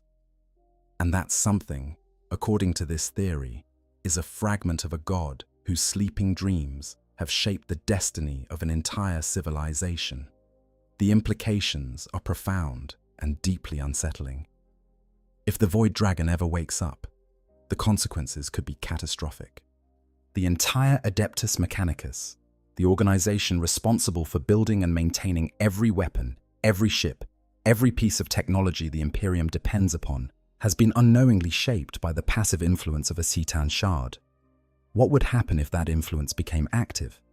Would the tech priests recognize the Void Dragon as their true god and pledge their allegiance to it? Would the machine spirits that the Mechanicus believes inhabit their technology respond to the Void Dragon's will? Would the Imperium lose its entire industrial base overnight as the Mechanicus turns its back on the Emperor and bows before the awakened star god? These questions have no answers yet. The Void Dragon sleeps on, and Mars continues to forge the weapons of war that keep the Imperium alive. But somewhere deep beneath the rust-red sands in a chamber sealed by the Emperor himself, something stirs in its dreams. And those dreams echo upward through the rock and metal and the accumulated centuries of human industry, whispering to the tech priests who tend their machines with religious devotion, telling them things they can feel but not understand, shaping their beliefs and their culture and their very identity in ways that none of them suspect. These questions have no answers yet. The Void Dragon sleeps on, and Mars continues to forge the weapons of war that keep the Imperium alive. But somewhere deep beneath the rust-red sands, in a chamber sealed by the Emperor himself, something stirs in its dreams. And those dreams echo upward through the rock and metal and the accumulated centuries of human industry, whispering to the tech priests who tend their machines with religious devotion, telling them things they can feel but not understand, and shaping their beliefs and their culture and their very identity in ways that none of them suspect. The machine. God is real. It is just not what anyone thinks it is. And here is one final thought that keeps those who study this theory awake at night. The Emperor knew. He knew exactly what he was doing when he placed the Void Dragon beneath Mars. He knew that its influence would create the Mechanicus, and he knew that the Mechanicus would become the industrial backbone of his Imperium. Yet he built his empire in part upon the sleeping body of a star god. He used a Catan, an entity of almost incomprehensible ancient power, as a tool. And if there is one thing that the history of the 40k universe teaches us, it is that tools have a habit of waking up when they are least expected to, and when they do, the consequences are never what anyone predicted. The Noctis Labyrinth is quiet now. The guards maintain their vigil. The tech priests perform their rituals, as never knowing that the true object of their worship lies not in the sacred texts of the Omnissiah, but in the living metal flesh of a star-born predator sleeping fitfully in the dark beneath their feet. And in that darkness, the dragon dreams. What it dreams of, and what will happen when those dreams finally end, is a question that the entire Imperium may one day be forced to answer.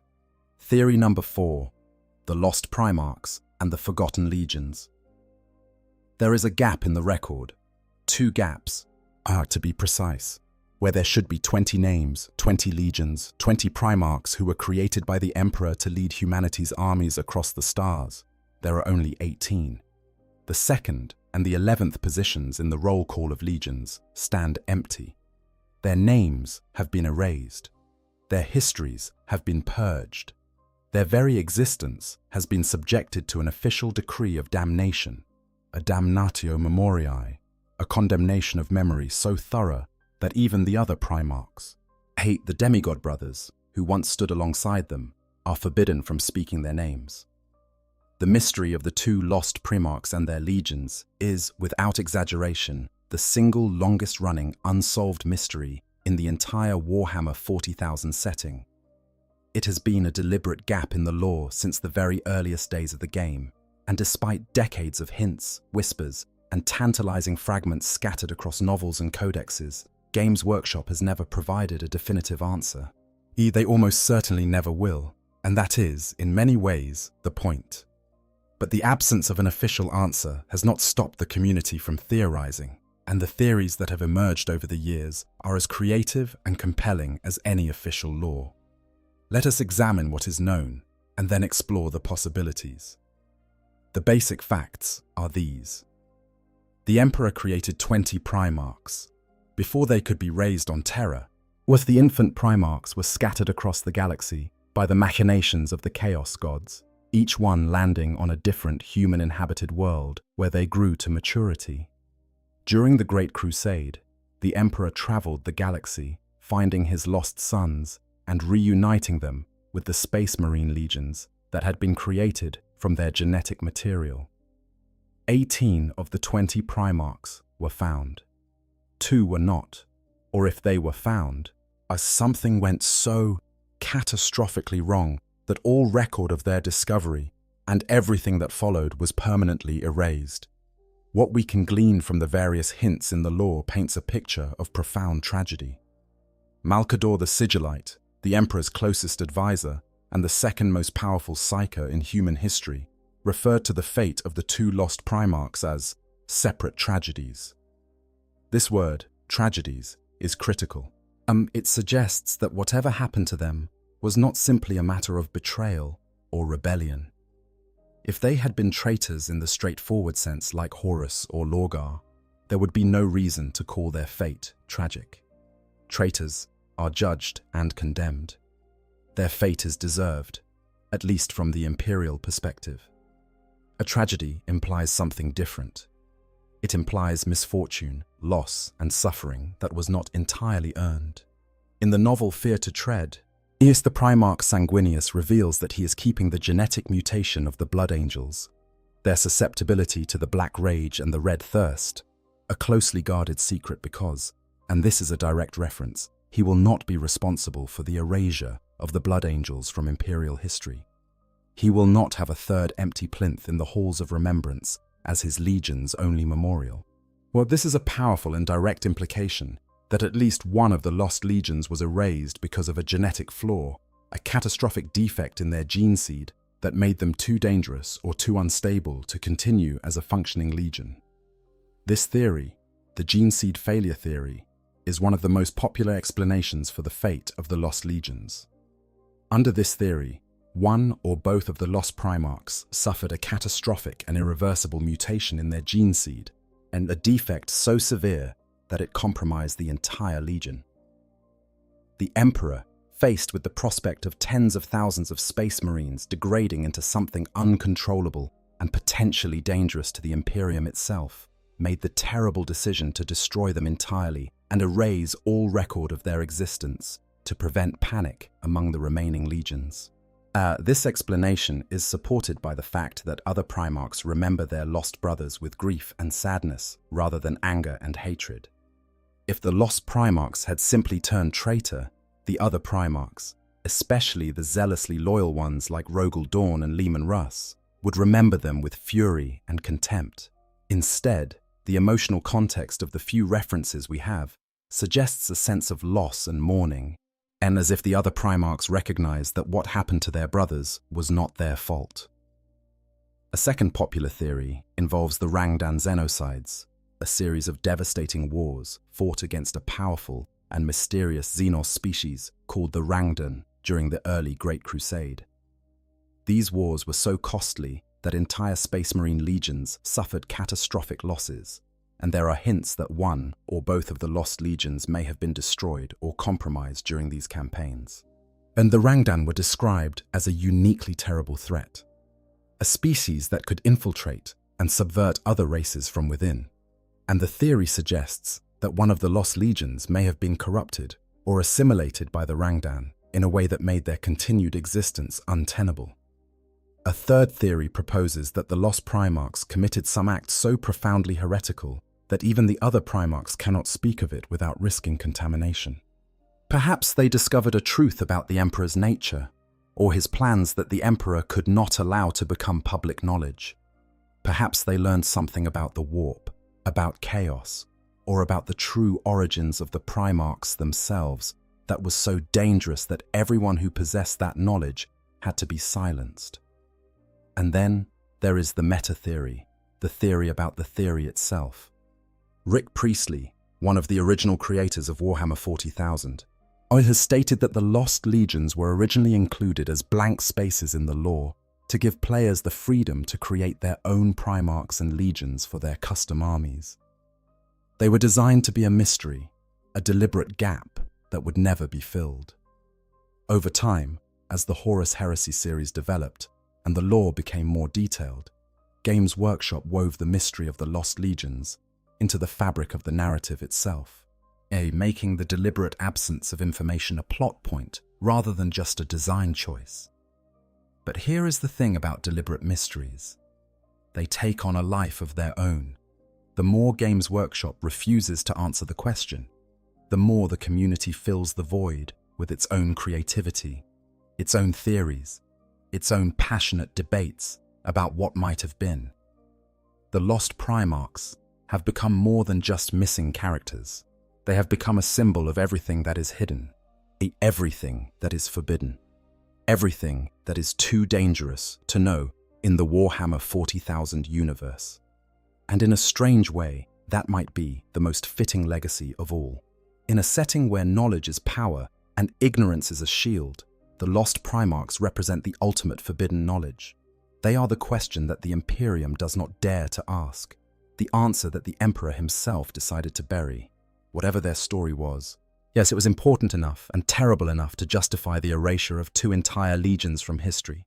We may never know what that story is, but the power of the question, the sheer weight of the unknown, ensures that the Lost Primarchs will remain one of the most compelling elements of the 40k lore for as long as the game exists. There is one more piece of the puzzle that deserves examination before we move on, because it connects the Lost Legions to a very present and very prominent chapter, or the Ultramarines. In the lore, there is a notable passage describing how the Ultramarines Legion experienced a sudden and unexplained surge in numbers during the period when the 2 Lost Legions disappeared. This has led to a persistent and well-supported theory that the surviving Astartes from one or both of the Lost Legions were absorbed into the Ultramarines, their identities erased, and their previous allegiances forgotten. He folded into Guilliman's already substantial forces to ensure that the warriors themselves, if not their legacy, would continue to serve the Emperor. If true, this would mean that some of the Ultramarines' most celebrated victories, some of their most honored battle brothers, might carry the gene seed of a Primarch whose name has been stricken from history. There might be Ultramarines walking the halls of the Fortress of Hera on Macragge right now, whose genetic heritage connects them not to Guilliman, but to one of the two figures so terrible or so tragic that even speaking their names is forbidden. Think about what that means for the concept of identity within the Astartes. Think about what it means for the Ultramarines' carefully maintained traditions and lineages. Somewhere in their ranks, hidden by 10,000 years of careful erasure, the lost legions live on. It is, in its own way, the most 40k thing imaginable. Not even death, not even deliberate destruction and the condemnation of memory can truly erase a Space Marine legion. They endure, anonymous and unknowing, carrying the legacy of brothers whose names they will never learn, fighting in wars whose original purpose has been forgotten. The forgotten live on, hidden in plain sight, and they will continue to serve the Emperor in silence until the stars themselves go dark. As theory number 3, the Golden Throne is failing. Every day, 1,000 Psykers are sacrificed to the Golden Throne. Their souls, their minds, their very essence is fed into the ancient machine that sits at the heart of the Imperial Palace on Terra, consumed by the half-dead god who sits upon it, used as fuel to sustain the Astronomicon, the great psychic lighthouse that allows humanity to navigate the treacherous currents of the warp. 1,000 souls every single day, for 10,000 years. That is over 3.5 billion human beings who have been fed into the machine since the Emperor was first interred upon it, their lives extinguished, so that the Imperium might endure for one more day. And it is not enough, because the Golden Throne is failing. This is not speculation. This is not a theory in the same way that the other entries on this list are theories. The deterioration of the Golden Throne has been established in official law and confirmed in multiple sources, including codexes and campaign supplements. The mechanisms of the throne, ancient beyond comprehension and built from technologies that no one in the Imperium fully understands, are breaking down. The tech priests of the Adeptus Mechanicus who maintain it are fighting a losing battle against entropy, patching leaks in a dam that is crumbling faster than they can repair it. And some of the throne's systems have developed faults that are beyond the current ability of the Mechanicus to fix. Others have been repaired, but only through measures so desperate and drastic that they may have introduced new problems even as they solved old ones. In one particularly alarming development that surfaced in the lore, elements of the Mechanicus apparently made a bargain with the Dark Eldar, the Drukhari, to obtain technical assistance in repairing certain components of the throne. The Dark Eldar, in exchange, received billions of human slaves and access to the throne's underlying technology, which they are reportedly using to develop their own version of the device in Komorok to deal with the demonic incursions that have been plaguing their dark city. But even this desperate alliance, according to Inquisitor Erasmus Crowell, has only delayed the throne's destruction by a few centuries. The fundamental decline continues, and no one, not the tech priests, not the Inquisition, not even the returned Primarch Guilliman, knows how to stop it. The theory, then, is not whether the Golden Throne will fail. The theory is about what happens when it does. And the possibilities range from the merely catastrophic to the truly apocalyptic. To understand the stakes, you need to understand what the Golden Throne actually does. It serves 3 critical functions. First, it keeps the Emperor alive, or at least in the state of undeath that passes for life in his current condition. His body was shattered beyond repair by Horus during their final confrontation. Without the throne's life support systems, whatever remains of the Emperor's physical form would cease to function entirely. Second, the throne powers the Astronomicon. This is the psychic beacon that allows Imperial navigators to orient themselves within the warp, thus making faster-than-light travel possible across the vast distances of the Imperium. Without the Astronomicon, warp travel becomes exponentially more dangerous. ships would become lost, stranded in the Imperium with no way to navigate. Communication between worlds would break down. The Imperium, which depends on interstellar trade, military logistics, and centralized governance, would fragment into isolated pockets of humanity, each one cut off from the others and left to fend for itself. Our third, and perhaps most critically, the Emperor's psychic presence on the throne holds shut a gateway into the warp that was torn open beneath the Imperial Palace during the war within the Webway. This gateway, sometimes called Magnus's Folly because it was the Primarch Magnus the Red whose botched psychic message tore open the barrier in the first place, is a direct portal into the Imperium. The only thing preventing a limitless tide of demons from pouring through this gateway and drowning terror in chaos is the Emperor himself, using his immense psychic power channeled through the Golden Throne to keep the door sealed shut. If the throne fails, all three of these functions cease simultaneously. The Emperor dies, the Astronomicon goes dark, and the gateway opens. The immediate consequences would be a demonic invasion of terror on a scale that would make the siege of the Imperial Palace during the Horus Heresy look like a minor skirmish. But it gets worse. During the Horus Heresy, the Primarch Vulcan, on the Emperor's instructions, installed a device called the Talisman of Seven Hammers within the Golden Throne. This device is a dead man's switch. If the throne fails and the Emperor dies, the talisman activates and terror is destroyed, not conquered, but not overrun, destroyed. The entire planet, and possibly a significant portion of the Sol system, would be obliterated in a cataclysmic explosion designed to deny the forces of chaos their ultimate prize. So when the throne fails, and at this point, the lore strongly suggests it is a question of when, not if, the Imperium loses its Emperor, its navigational beacon, and its capital world all at once. The political, military, and spiritual consequences would be almost incomprehensible.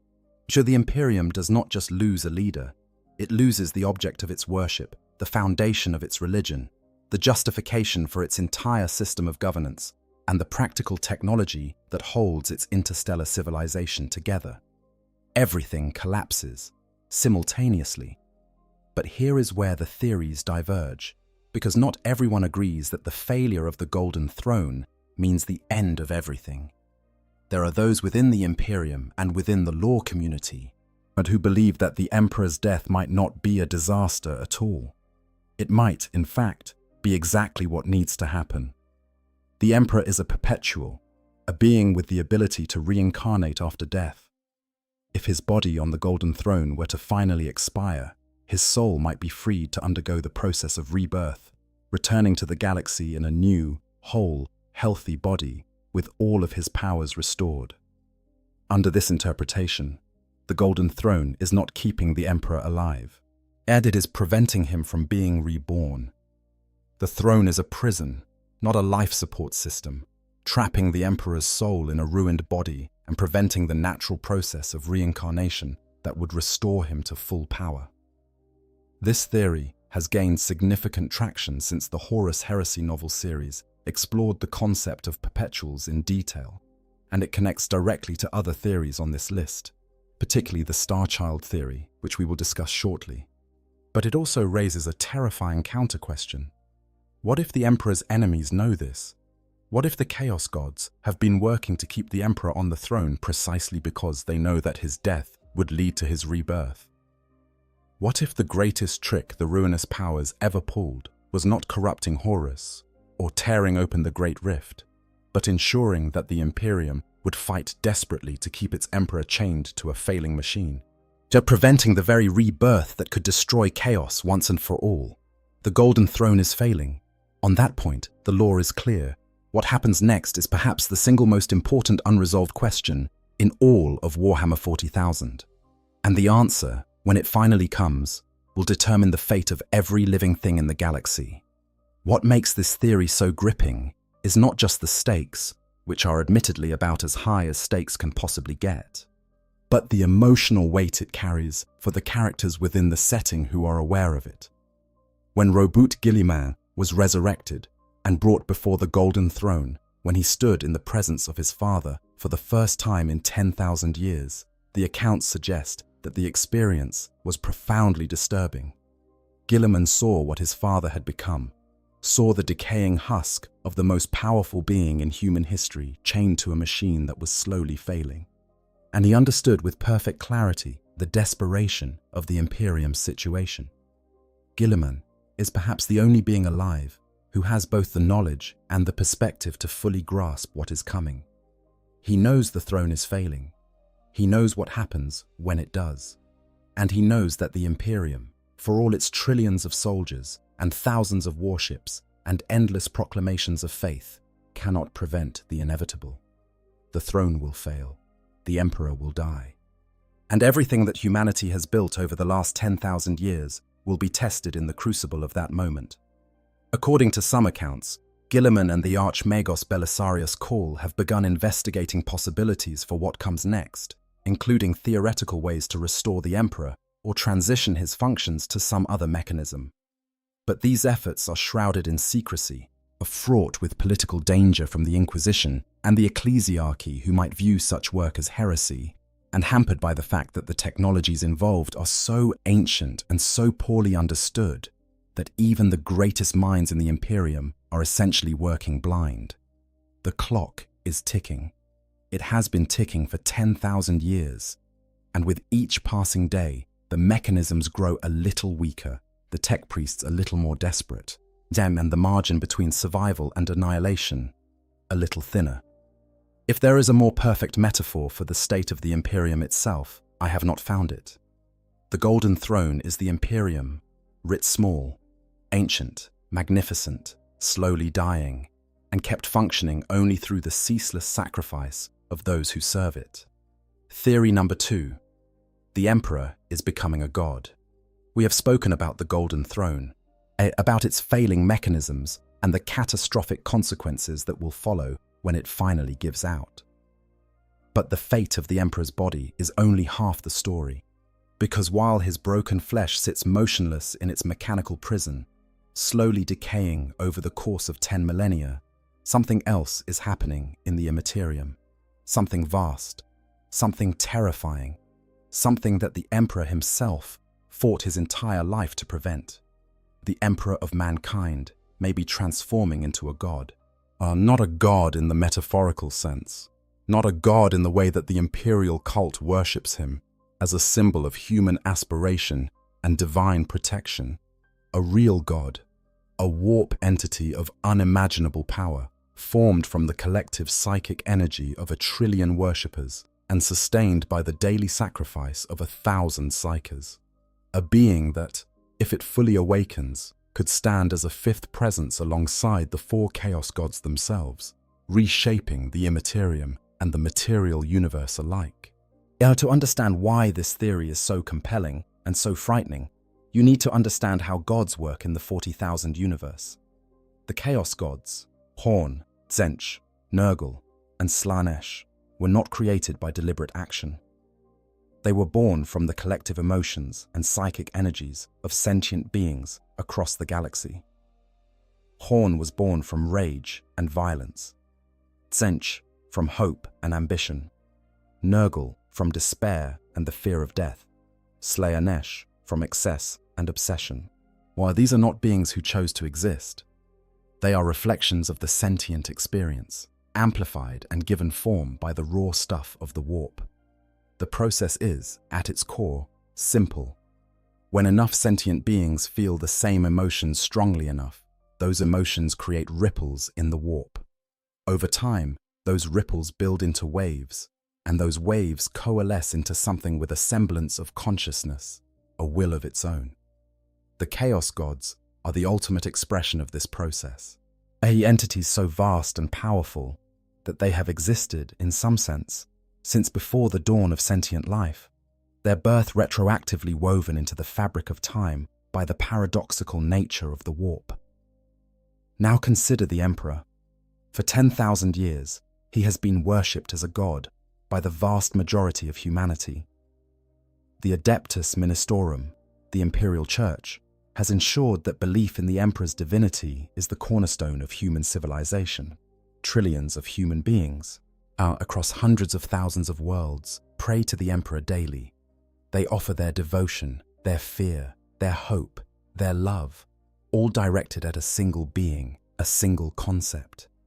The psychic energy generated by this worship is, by any measure, staggering.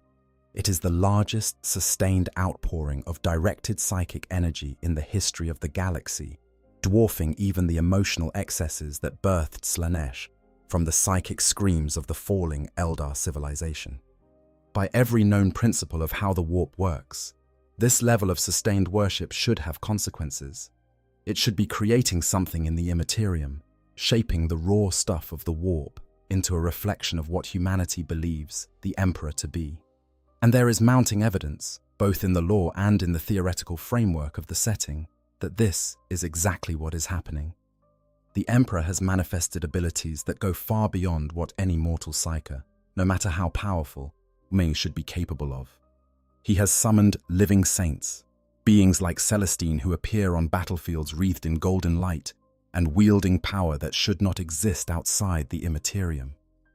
He has empowered the Legion of the Damned, ghostly space marines who materialize from nowhere, fight alongside Imperial forces in their most desperate hours, and then vanish as mysteriously as they appeared.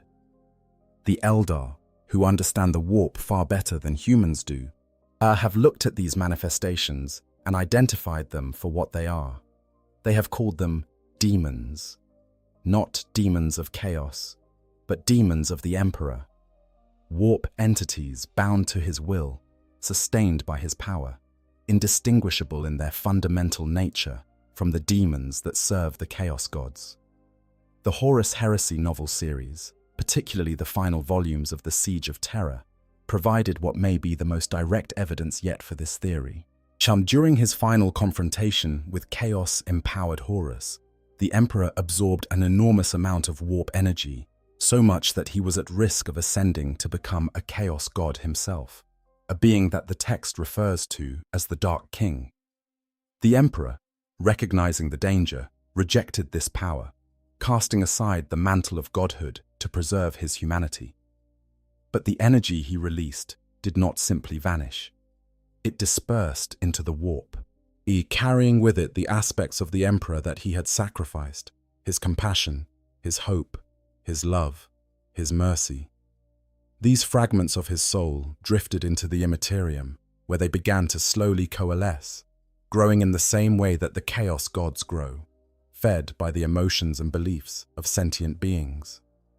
This is the seed of what some call the God of Order, a new entity in the warp, born from the Emperor's rejected divinity and nurtured by the worship of trillions.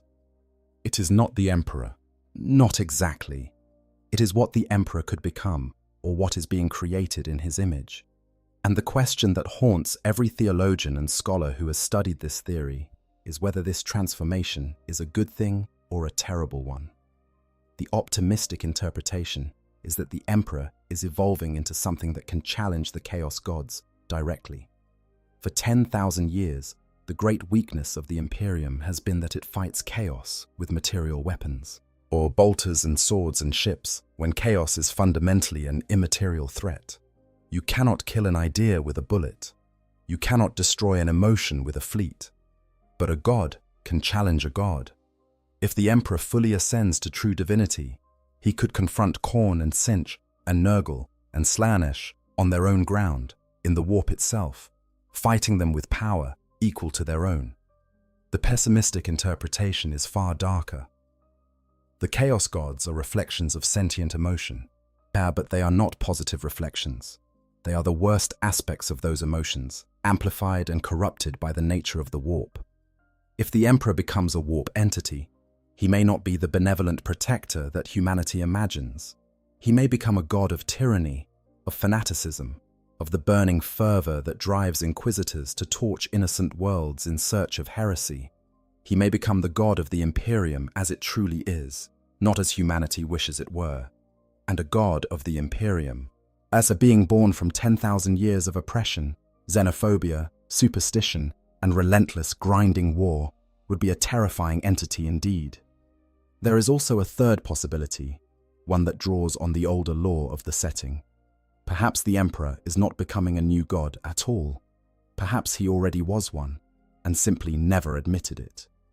There is an old theory, controversial but fascinating, that connects the Emperor to a lost fifth chaos god, a being called Malal in older editions of Warhammer, a god of anarchy and self-destruction who opposed the other four, and was eventually erased from existence through some combination of legal and narrative decisions at Games Workshop.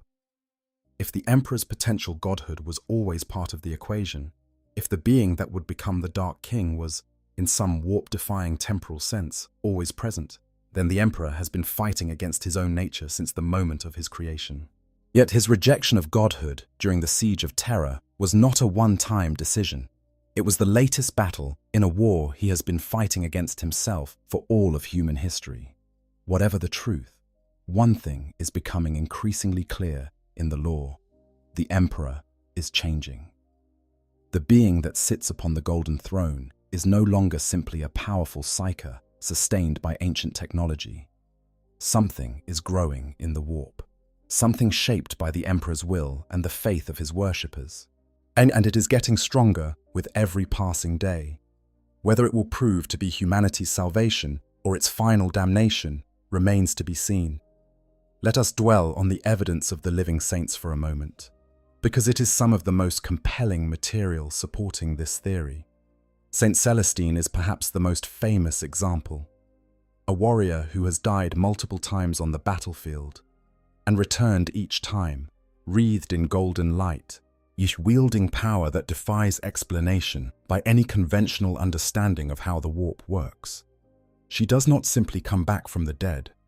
She is remade, whole and complete, with abilities that seem to draw directly from the warp in the same way that a demon draws power from its patron god. Imperial theologians call her a miracle. The Eldar, who encountered her and studied her nature, call her something less comforting. They identify her as a warp entity, a demon, not a demon of chaos. Certainly, but a demon nonetheless, a being of the Imperium bound to the service of a greater power. If the Eldar are right, and their understanding of the warp is unmatched by any other species in the galaxy, then the Emperor is already functioning as a warp god in at least a limited capacity. He is creating and empowering entities that exist in the Imperium and manifest in real space, exactly as the Chaos Gods create and empower their demons. The difference is one of allegiance, not of nature. Living saints serve the Emperor. Demons serve the ruinous powers. But the mechanism, the fundamental process by which they are created and sustained, appears to be identical. The Legion of the Damned adds another layer to this evidence. These spectral space marines, wreathed in ghostly fire and bearing the heraldry of a chapter that may or may not have ever existed in the material world, appear on battlefields at humanity's most desperate moments. Yet they fight with terrifying effectiveness, often turning the tide of battles that should have been lost, and then they vanish, fading back into whatever realm they emerged from. Their origins have never been conclusively explained, but one of the most persistent theories is that they are the Emperor's own legion of warp entities, created from the souls of fallen space marines and sustained by the same psychic energy that powers the Astronomicon. If the living saints are the Emperor's greater demons, and the Legion of the Damned are his lesser demons, then the parallels with the Chaos Gods become almost impossible to ignore. Each of the four Chaos Gods has its own hierarchy of warp entities, from the lowliest demon to the mightiest demon prince. The Emperor, it would seem, is developing the same hierarchy. He has his saints, his spectral warriors, his miraculous interventions. He is building a court, whether consciously or unconsciously, in the same way that each Chaos God has built a court in their respective domain. The question that divides scholars of this theory is whether this transformation is something the Emperor chose, something that is happening to him against his will, or something that is emerging from the collective belief of humanity, regardless of the Emperor's wishes. Each possibility carries its own implications, and none of them are entirely comfortable. Theory number 1. The Star Child and the Emperor's rebirth. We have reached the end of our journey, friends. We have traveled from the gestalt psychic madness of the Orc warband to the pheromone-laced corridors of the Tau ethereal caste. We have peered into the intergalactic void to wonder what the Tyranids are fleeing from, and descended into the foundations of Mars to glimpse the sleeping star god that dreams beneath the forges. We have mourned the lost Primarchs, as debated the impossible loyalty of the Alpha Legion, and watched in awe as the perfect clone of a fallen demigod awaits his destiny in a Necron overlord's collection. We have stood in the shadow of the failing Golden Throne and felt the terrible weight of the question, what happens when it gives out? And we have contemplated the possibility that the Emperor of Mankind is transforming into something that the galaxy has never seen before, a god born not from chaos, but from the hope and desperation of 1 trillion souls. Now we come to the theory that ties so many of these threads together. The theory that, if true, represents not just the biggest revelation in Warhammer 40,000 lore, but possibly the single most important event in the fictional history of the galaxy. This is the theory of the Star Child. The Star Child is a concept that has been part of the Warhammer 40,000 setting since its earliest days. It's appearing in the very first edition of the game and recurring in various forms across decades of lore development. It has been expanded upon, contradicted, seemingly abandoned, and then revived with new vigor. It is, in many ways, the central mystery of the entire setting. And in recent years, thanks to developments in the Horus Heresy novels and the ongoing narrative of the Dark Imperium, it has moved from the margins of the lore to something closer to center stage. The theory begins with the Emperor's origins. In the oldest version of the lore, the Emperor was born from the collective sacrifice of thousands of ancient human shamans. These shamans, the spiritual leaders of prehistoric humanity, possessed the ability to reincarnate after death, their souls passing through the warp and returning to the material world in new bodies. But as the warp grew darker and more dangerous, corrupted by the growing influence of the nascent chaos gods, as the shamans began to lose this ability, their souls were being consumed during the transition, devoured by warp predators before they could complete the cycle of rebirth. Faced with the prospect of extinction, the shamans made a desperate choice. They gathered together and performed a ritual of collective suicide, pouring all of their psychic power, all of their individual souls, into a single reincarnation. The result was the Emperor, a being of unprecedented psychic might, born from the merger of thousands of souls into one. He was, from the moment of his creation, more than human. He was the new man, the next step in human evolution, a being designed to guide and protect humanity through the darkness that was coming. The Star Child theory posits that the Emperor, like the shamans who created him, possesses the ability to reincarnate. When his body finally dies, whether through the failure of the Golden Throne or some other means, his soul will be released into the warp, where it will undergo a process of rebirth. But this rebirth is not automatic. It requires time, and it requires protection. The Emperor's soul, freed from its broken body, would be vulnerable in the warp, a target for the Chaos Gods, who would love nothing more than to devour or corrupt the most powerful psychic entity humanity has ever produced. The theory suggests that the Emperor anticipated this danger. Before his interment on the Golden Throne, or perhaps during the psychic upheaval of his final battle with Horus, the Emperor took steps to protect his potential rebirth. He cast a fragment of his soul into the warp, a tiny core of consciousness that carried with it the best aspects of his being: his compassion, his hope, his love for humanity, the qualities that he himself described as weaknesses during his confrontation with Horus, the qualities he felt he needed to abandon in order to summon the power required to destroy his corrupted son. This fragment, is the Star Child. It is described in the lore as a potential new soul awaiting birth, a seed of the Emperor's consciousness that drifts through the warp, slowly growing in power, protected from the Chaos Gods by its very nature. It is not a god, not yet. It is closer to a promise that the Emperor can be reborn, or that the cycle of death and resurrection that created him in the first place can repeat, and that humanity might one day have its guardian back, whole and healthy, and free from the prison of the Golden Throne. The most recent developments in the lore have added new layers to this theory. In the final volume of the Siege of Terra series, The End and the Death, the moment of the Emperor's rejection of the Dark King mantle is described in unprecedented detail. When the Emperor casts aside the godhood that the warp was pressing upon him, the energy of that potential divinity does not simply vanish. A fragment of it separates from the Emperor and drifts into the warp, carrying with it the Emperor's hope, loyalty, compassion, mercy, grace, and love. The text describes this fragment as luminescent, glowing like a newborn star in the darkness of the Imperium.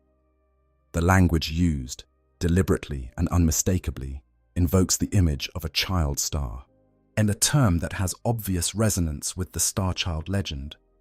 Furthermore, during the Psychic Awakening narrative, visions began to be reported across the Imperium's astropathic relay networks. These visions depicted a golden infant, interspersed with flashes of a radiant being rising from a throne of light. The images became clearer over time, and many within the Imperium began to connect them with the ancient legend of the Star Child. These visions caused significant upheaval, with various factions, including servants of chaos, taking action to either accelerate or prevent whatever the visions foretold. There are also the Sensei to consider. In the older lore, the Sensei were immortal beings, the literal sons and daughters of the Emperor, descendants of children he had fathered during his millennia of life on ancient Terra before he revealed himself to humanity. The Sensei, like their father, were effectively immortal, and they served as champions of the Star Child in the same way that Chaos champions served the Chaos Gods. A secretive organization called the Illuminati sought to gather the Sensei together, ostensibly to prepare them for a final war against Chaos, but in truth, to sacrifice them to the Emperor, providing the psychic energy needed to accelerate the birth of the Star Child and the Emperor's reincarnation. The theory, taken to its logical conclusion, goes something like this. The Golden Throne will fail. The Emperor's body will die. The warp gate beneath the Imperial Palace will open, and Terra will be consumed, either by demonic invasion or by the detonation of the Talisman of Seven Hammers. The Astronomicon will go dark. The Imperium will be plunged into its darkest hour. But from that darkness, something new will emerge. The Emperor's soul, freed from its prison, will complete its journey through the warp and be reborn. The Star Child will be born at last, thus carrying with it the best aspects of the Emperor's nature: his compassion, his wisdom, his love for humanity. This reborn Emperor will not be the same being who sat upon the Golden Throne. He will not be the cold, calculating, sometimes ruthless figure who engineered the Primarchs and launched the Great Crusade. He will be something new, something better. A leader who embodies the hopes of humanity rather than its fears. A guardian who protects not through tyranny and superstition, but through genuine care for the species he was created to serve. Is this too hopeful for a setting defined by its darkness? Perhaps. The conventional wisdom is that in the grim darkness of the far future, there is only war. There is no salvation, no deliverance, no happy ending. The Imperium is doomed. Chaos is eternal, and the best anyone can hope for is to die fighting for something they believe in. But the Star Child theory challenges that conventional wisdom, when it suggests that even in the darkest possible setting, hope endures. That the very despair and suffering that defines the 40k universe is not the end of the story, but the crucible through which something better might be forged. That the Emperor's greatest act was not the creation of the Imperium or the engineering of the Primarchs or the launching of the Great Crusade, but something far simpler and far more profound, the act of preserving his own compassion, his own humanity, in a seed of light cast into the darkness of the warp, waiting for the moment when the galaxy would need it most. The Star Child may never be born. The theory may prove to be nothing more than wishful thinking, a desperate fantasy in a universe that does not reward hope. But the fact that it exists, the fact that Games Workshop has woven it into the fabric of the lore. I hope you guys enjoyed the story. Make sure to hit the subscribe, like, share button, whatever you want. Give me some feedback if there's any. And yeah, sleep well.